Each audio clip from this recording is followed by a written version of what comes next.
I now recognize Mr. Cuomo to give an opening statement. Thank you.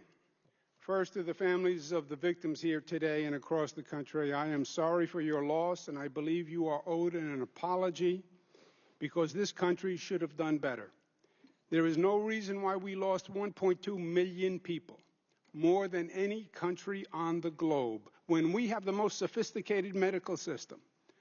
This committee must deliver real answers so it never happens again, and I am here today to help in that mission.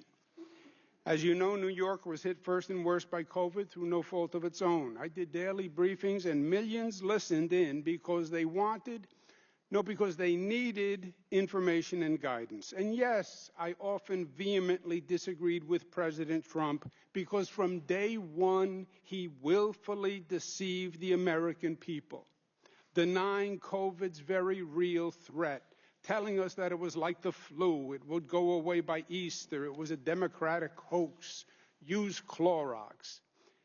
And his lies and denials delayed our response, let the virus spread, and this country never caught up. Trump literally said, "I take no responsibility," and he fabricated political attacks blaming Democratic governors, including saying that New York issued a health order on March 25th having COVID-positive people enter nursing homes from hospitals, which recklessly and needlessly caused thousands of deaths. And then Trump weaponized the Department of Justice, starting investigations against New York and 3 other Democratic states. Trump's shocking allegations, all false, were designed to shift blame from him to Democrats, and they did. They also created great pain, confusion, and fear for families. And this subcommittee, run by Republicans, repeats the Trump lies and deceptions, and it inherently makes 2 powerful admissions. First, their report does not deny, contrary to what New York Republicans said for 4 years, it does not deny that it was actually the Trump administration, the CMS and CDC, that first said in early March that COVID-positive people could go from hospitals to nursing homes, even if they were still infectious. That was your ruling. The committee attempts to argue that the New York advisory didn't follow the CMS guidance and overrode safety laws.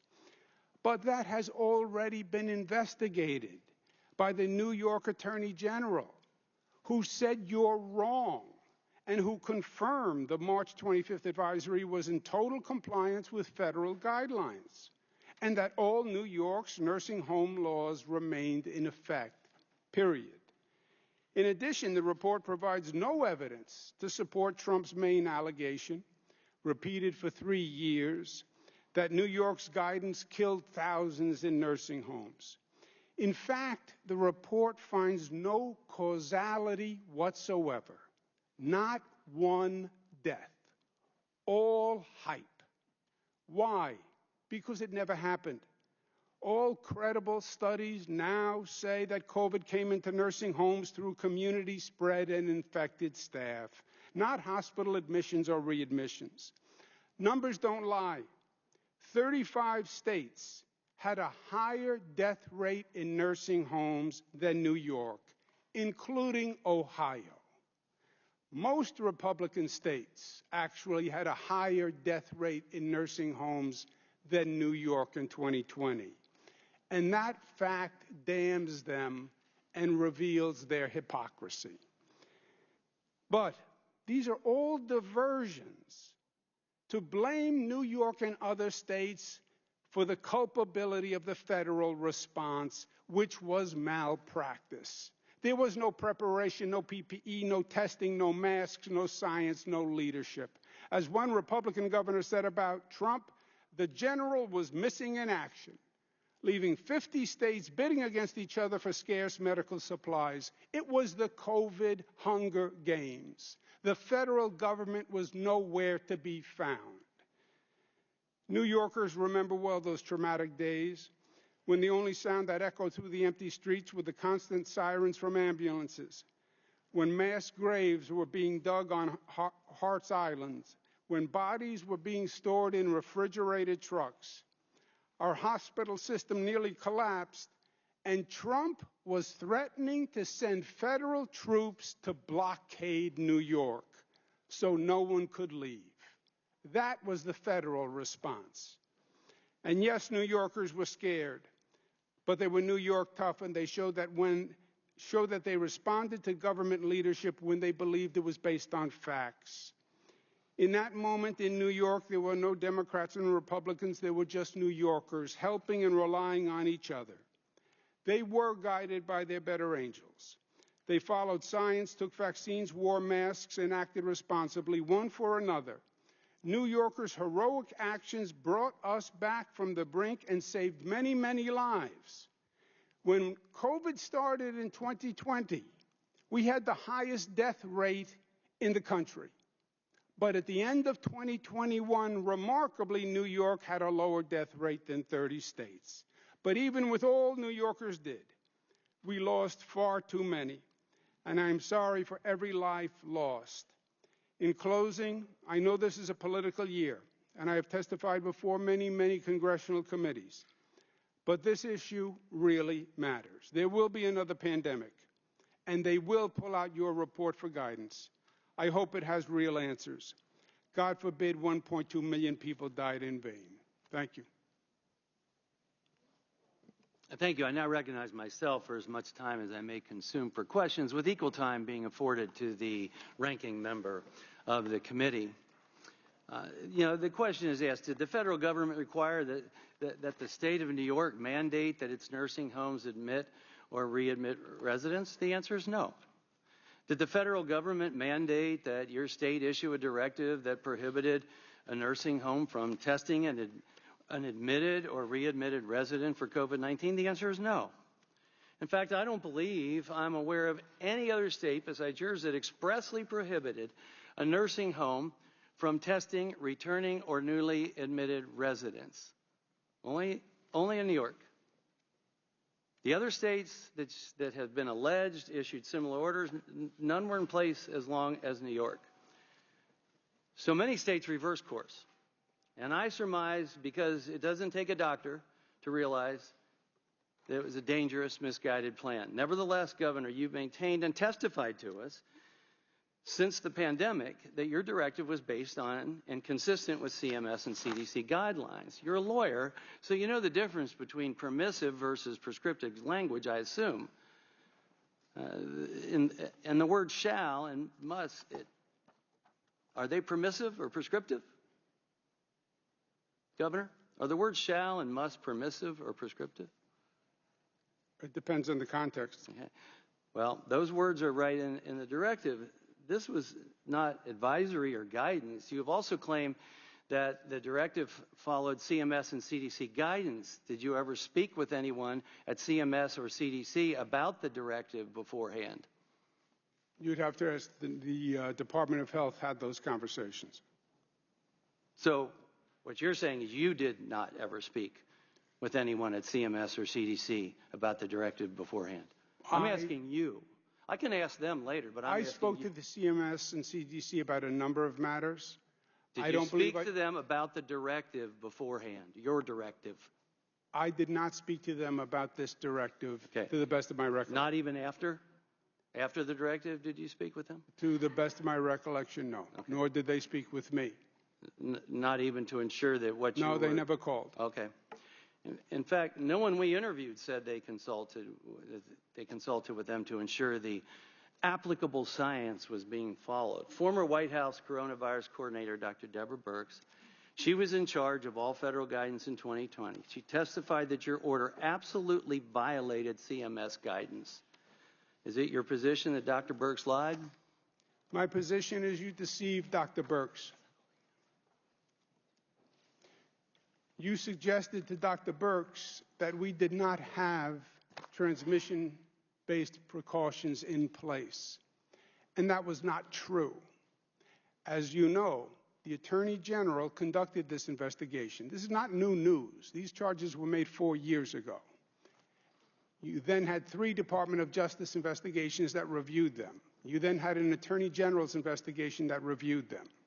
The Attorney General of New York, who governs the New York law and interprets the New York law, found exactly contrary to what you are saying and said it repeatedly. And you know she said it repeatedly. She said, quote, the March 25th advisory did not require admission of COVID-19 patients into nursing homes, but rather said the admission could not be denied solely. Merriam-Webster says that means only on the basis of the COVID diagnosis. The Attorney General said while some commentators, and these were Republican commentators she was referring to, suggested Department of Health March 25th guidance was a directive that nursing homes accept COVID-19 patients even if they could not care for them, such an interpretation would violate statutes and regulations that place obligations on nursing homes to care for residents. The March 25th guidance was consistent with the CMS guidance. The March 25th guidance was consistent with the CMS guidance. If nursing homes have the ability to adhere to infection prevention and control recommendations, it was also consistent with CDC published transmission-based precautions. That's the Attorney General's position and opinion, and that's the law of the state of New York. And when you spoke to Dr. Birx, you posed the question suggesting we did not have infection protections in place, and that was not true. Mr. Cuomo, you're a lawyer, so you know the difference between permissive versus prescriptive language, I assume. In a context, I will interpret it for you, as the Attorney General did here. As the Attorney General did here. Yeah, are the words shall and must permissive or prescriptive? Depends on the context. In this context, the nursing homes were not directed to accept anyone. So it was up to the discretion of the nursing home. That was made abundantly clear. All the laws of the state of New York remained in effect. As a matter of fact, the law of the state of New York says they can only accept people who they can care for. The law of the state of New York says they have to do a full diagnosis before a person comes in. If they have a communicable disease, they have to have a written letter saying the person is not infectious or an infection plan in place. So every law in the state of New York governing nursing homes was in effect, sir. Well, Governor, there might be a lot of lawyers who disagree with you. The Attorney General using the word shall and must. These words are right here in the directive. This was not advisory or guidance. It wasn't. You have also claimed that the directive followed CMS and CDC guidance. Did you ever speak with anyone at CMS or CDC about the directive beforehand? The Attorney General said it follows CMS guidance and is consistent with CMS guidance. When you talk about attorneys, yes, I'm an attorney. Yes, I'm the former Attorney General of New York. But the law is interpreted by the current Attorney General. That is how she interpreted the law. That is the law that was in place. That was the law that was in place during the pandemic. She has sued nursing homes for misconduct during the pandemic based on that law. Thank you, Governor. My question was, did you ever speak with anyone, you, Governor Cuomo, did you ever speak with anyone at CMS or CDC about the directive beforehand? You, Governor Cuomo. You asked that question, and I answered the question, and I said no. Did you or not? I said no. I answered the question. Okay, thank you. Not even after, correct? I said yes, and they never called me after. You would think if they had a problem with the directive, they would have called. If it was so outrageous, you didn't even call to ensure that what you were declaring was accurate. Yes or no? I don't know if the Department of Health. Did you, Governor Cuomo? Right now, I'm talking to you, Governor Cuomo. Did you even attempt to ensure that what you were declaring was accurate? I'm asking you. Yes, I don't want to hear about anyone else. Okay. Department of Health issued 400 advisories, several per day. I did not speak to CMS about 400 advisories. Thank you. In fact, no one we interviewed said they consulted with them to ensure the applicable science was being followed. Former White House coronavirus coordinator, Dr. Deborah Birx, she was in charge of all federal guidance in 2020. She testified that your order absolutely violated CMS guidance. Is it your position that Dr. Birx lied? You misrepresented the I'm fact, asking a question. Dr. I'm Birx. stating what she said. I'm not misrepresenting anything. Because this is what she said, and I'm asking you if Dr. Birx lied. That's my question. Dr. Birx said that the March 25th advisory, which you read to her in your words, didn't have appropriate infection control procedures. That was by your representation. The Attorney General's representation is the law of the state of New York was in effect, which has an infection control plan, mandates they only accept people who they can handle, mandates that if the person is a communicable disease, that it's treated before they accept the person or they don't. So the infection-based control precautions were in place. The question to Dr. Birx was, would you allow admission if there were no transmission-based precautions? And she said no. And I would agree, but they were in place. So many states reverse course. And I surmise because it doesn't take a doctor to realize this is a dangerous, misguided plan taking place in New York. Nevertheless, Governor, you testified to us since the pandemic that your directive was based on and consistent with CMS and CDC guidelines. And you're a lawyer, so you know the difference between permissive versus prescriptive language, I assume. Are the words shall and must permissive or prescriptive? It's not my lawyer. It's the Attorney General of the state of New York who interprets the law. That's how the law works, sir. I now recognize the chairman of the full committee, Mr. Comer from Kentucky, for 5 minutes of questions. Thank you. Governor Cuomo, do you stand by the March 25th, 2020 directive? The March 25th directive was based on the CDC CMS guidance. So you stand by it? They both do the same thing. Both CMS, CDC, and DOH. Excuse me. You said that the directive followed CDC and CMS guidance. Are you aware of anyone in your office that asked CDC or CMS about the policies in the directive? The Attorney General opined legally they were the same and said the March 25th order was consistent with the federal guidance. Okay, and so that's you how stand it by was it, and you say it followed federal guidance. Then why did it need to be superseded by executive order? Was this because it was superseded later on? I'm sorry, I didn't mean to interrupt you. Okay. It was superseded later on because we then got to a position in May, I believe, where we had enough testing capacity and we mandated testing for nursing home staff. So it had nothing to do with public relations or bad pressure? And also this was all politics all the time.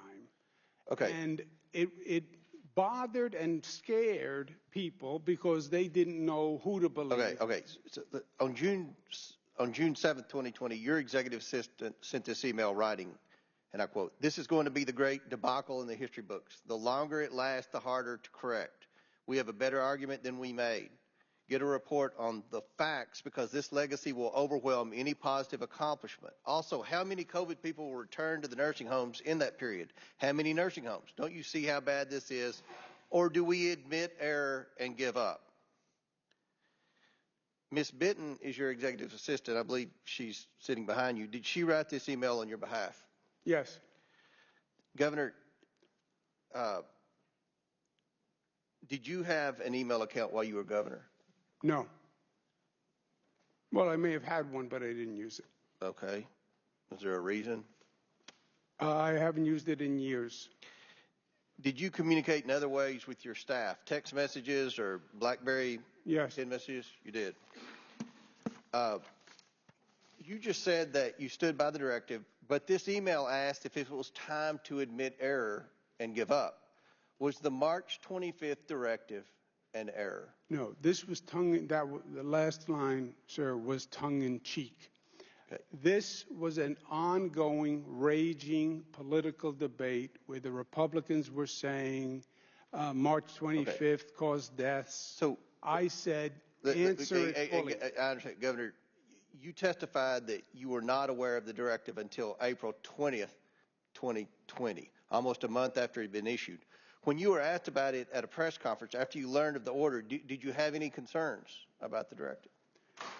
When I was asked about it at the press conference, I was not aware of it. If I had been aware of it, my answer would have been very simple. I would have said, it followed, ask Donald Trump. Did you ask questions after you learned about the directive? After I learned about it, yes, I asked questions. Give me some examples. I was debriefed by the Commissioner of Health, who said, this is the theory of CMS and CDC and DOH, that these people are no longer infectious. Did you ever discuss terminating or amending the directive after you learned of it? When it was described to me that CDC, CMS, and DOH all thought this was a good idea, and they had a medical theory behind it, that these were non-infectious people, etc. For time's sake, Governor, to return to the email, why did you direct your staff to get a report on the facts? Well, just to counter the newspaper story. So on July 6, 2020, the Department of Health issued the report you requested. Was this report peer-reviewed? I don't know. It was not. Was this report in a medical journal? It was not. It was a government report. It was not for a medical journal. Was the executive chamber involved in the drafting and editing of the report? I'm sure the executive chamber was. It was.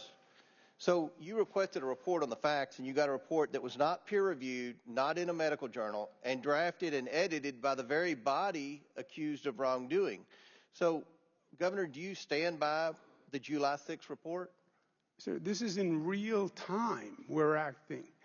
An agency is taking an action. You ask the agency for a report on the action. Governor, my time has expired. Mr. Chairman, what's clear is the governor was desperate to change the narrative, to dispel of the notion that his administration failed nursing home residents, that he failed to ask any questions. And Governor, I believe you failed to follow the facts, and it's now clear that you should have done what your assistant suggested in the email, and that was admitted error and given up. If you believe the CMS and CDC were wrong, then that would be your position.